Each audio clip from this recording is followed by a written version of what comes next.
Hey guys, today we're making the most basic ganache that can be used for any baked good. This will definitely make the baked good even more delicious and is so easy to make. So let's get started.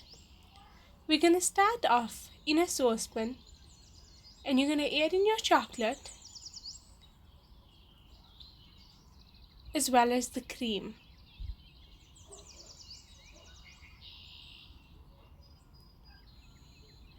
You're gonna take this over to the stove and on medium heat you're going to start melting the chocolate and keep stirring this.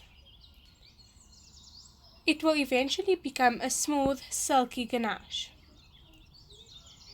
Once all the chocolate is melted, it's ready to use. You can use this over cakes, which is definitely going to be super amazing, or with churros as a dipping sauce,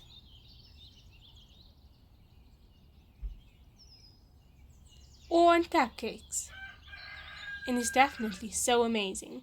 And that's it. Thank you so much for watching, and if you enjoyed, be sure to give it a giant thumbs up and don't forget to subscribe. I post new videos every Sunday. I'll see you in my next video.